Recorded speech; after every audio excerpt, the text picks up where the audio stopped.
Hi guys, today I'm doing my best Santiago impression by actually using a spreadsheet in my video. No, in all seriousness, we're going to be covering a complete airdrop farming strategy for the month of May 2024. Now, while this strategy might not be perfect, it is still a culmination of 2 years of experience, some successes, some failures along the way, so hopefully it will help you build a framework for yourself for you to make your own strategy.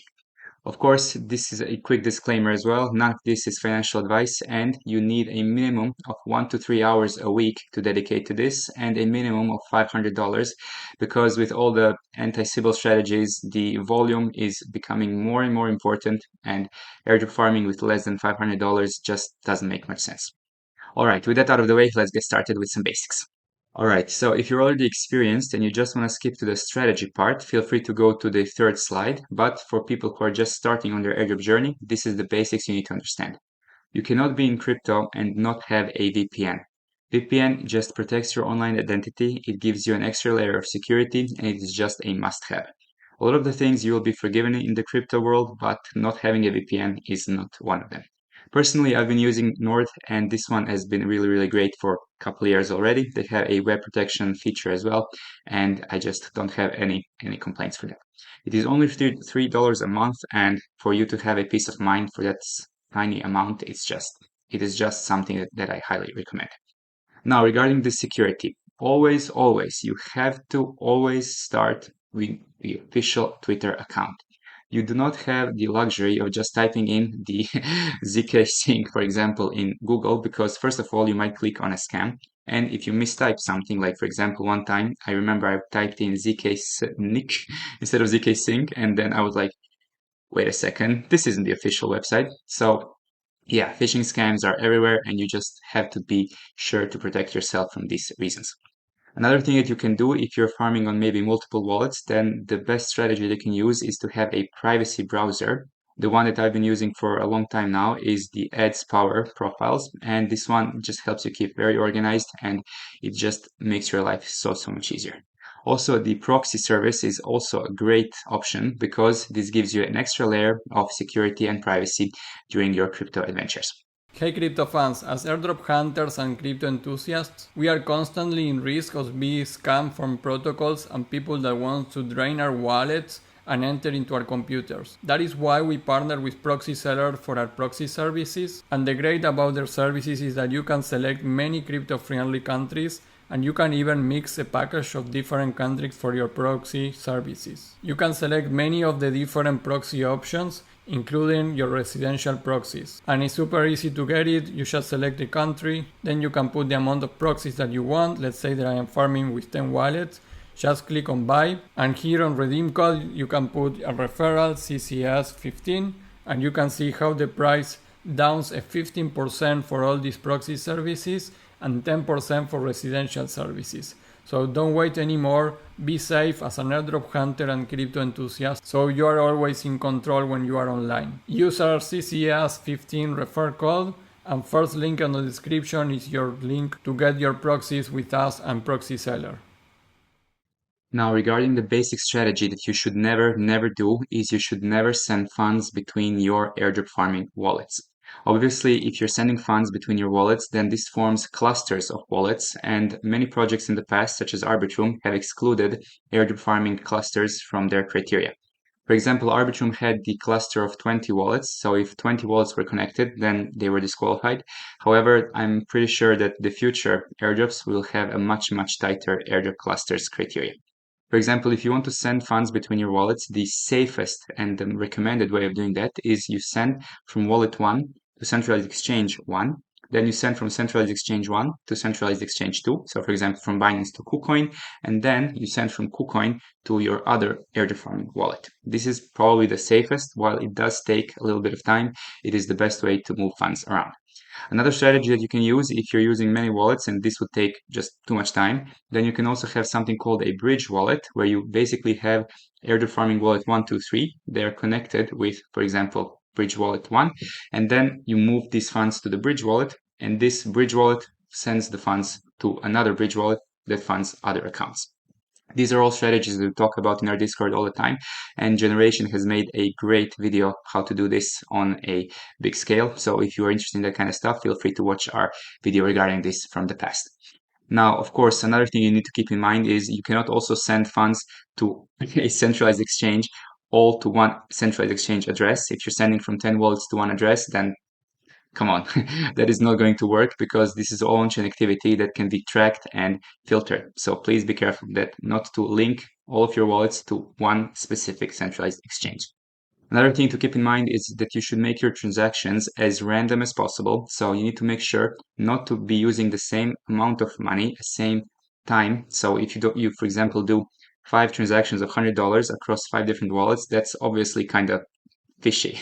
Don't do that. You have to make your transactions as random as possible in different times during the week, and of course with different amounts to make them super random and not traceable.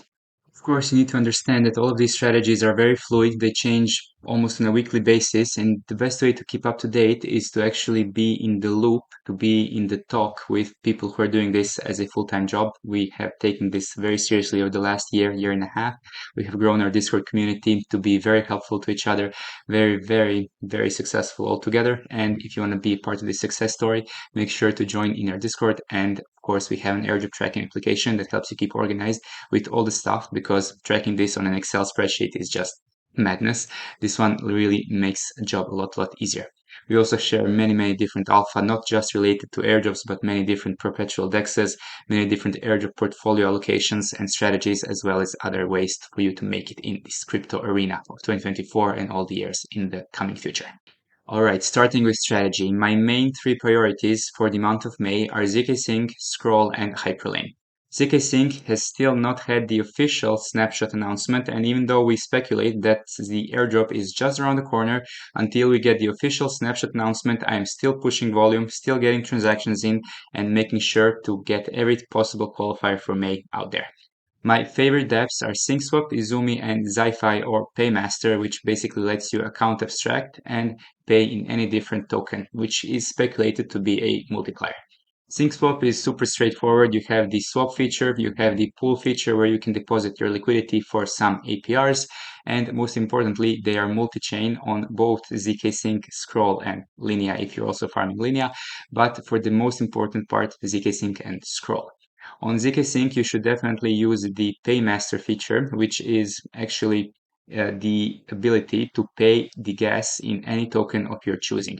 So you simply go here and switch to Paymaster by using, for example, Hold Station token or any other token of your choosing. Preferably Hold Station because they are the innovators who have brought this on the scene. Regarding Izumi, why you should farm potentially Izumi is because they have the iPoints program, where if you swap between $500 and $50, then you can get some points, and these reset every week. It also values for the $50 worth of easy tokens.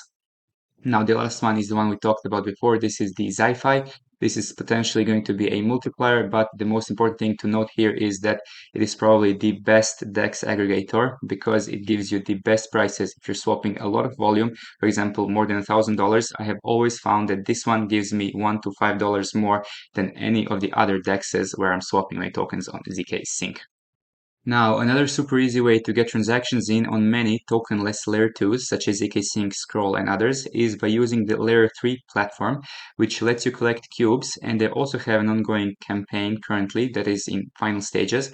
But if you go to the layer 3 website and go to ZkSync tab, you can complete many different quests, interact with many different dApps on ZkSync, and do a very nice 2-in-1 or maybe even 3-in-1 if you're doing something like Izumi, SyncSwap, or other dApps that are also tokenless. And this is great because you can do this also on Scroll and many other layer 2s.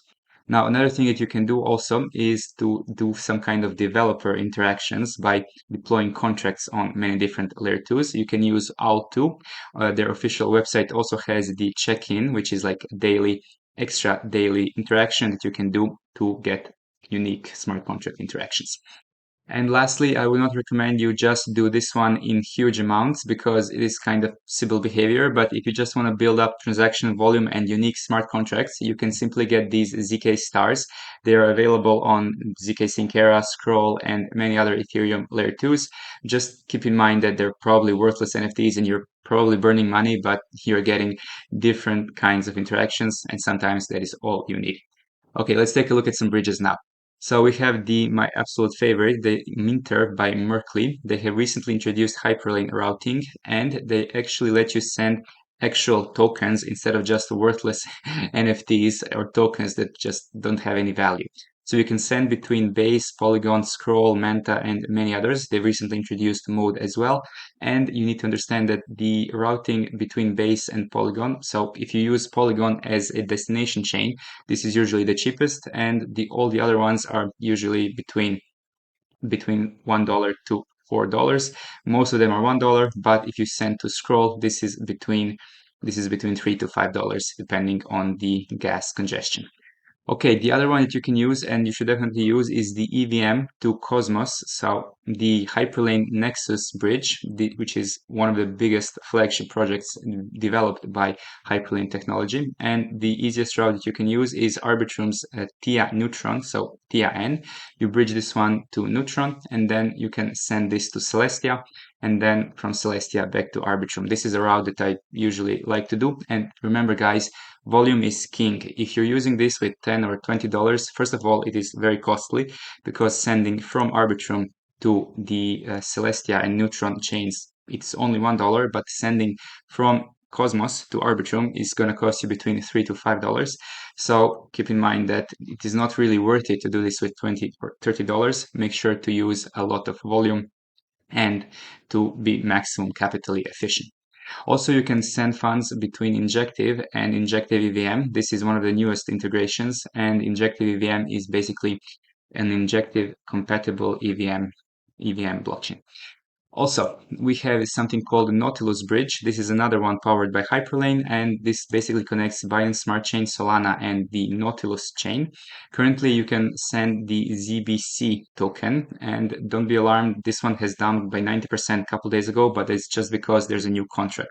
So the token is actually fine, and it's still, I think, in top 100 tokens out there.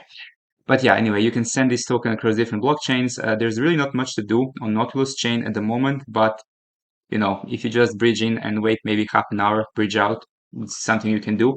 But just remember, guys, you don't want to be filtered out as a Sybil. So just doing countless bridge transactions with no real purpose is kind of fishy. What I always do is when you send funds to a different chain, try to do some swaps on that chain that you have sent the funds to. This is way more organic and actually shows you that you're a real user. And it's kind of fun to explore different blockchains like that, such as Mode, Manta, and many different other blockchains. Now, the last one that we have is Superform. This one is a great multi-airdrop qualifier because if you do cross-chain deposits, so for example, if you choose, let's say we go to not Ethereum ideally, let's say we choose this one, and then you have this in your, for example, you put it in your basket, which is like kind of e-commerce experience, and then you can choose to pay for this deposit in many different other blockchains, and this usually uses Hyperlane or even layer 0 routing. Now, this qualifies you for the specific project that you're depositing into. It is qualifying you for Hyperlane and potentially for Superform as well if they ever do an airdrop themselves. All right, so this part of the strategy has been mostly focused on how to get started right, to cover your bases, to make sure that you're not messing things up when multi-walleting, as well as the biggest dApps and projects that we have available for airdrop hunting to position ourselves for the best 2024. Now, the other part of the video in the next video is going to be more focused on niche strategies, all the dexes and bridges to actually use to get a 2-in-1 and 3-in-1, as well as some more niche strategies, such as the ones involved in the Bitcoin ecosystem and others. So make sure not to miss that video. If you like this kind of content, make sure to like and subscribe. If you have any questions, drop them in the comments below. And if you're serious about crypto, if you want to really understand this space and take it to the next level, then make sure to consider joining our private Discord, where we share incredible alpha on a daily basis. And you also have an option to use the airdrop tracking application, which helps you keep organized and up to date with all the recent developments. Till next time, have an amazing day.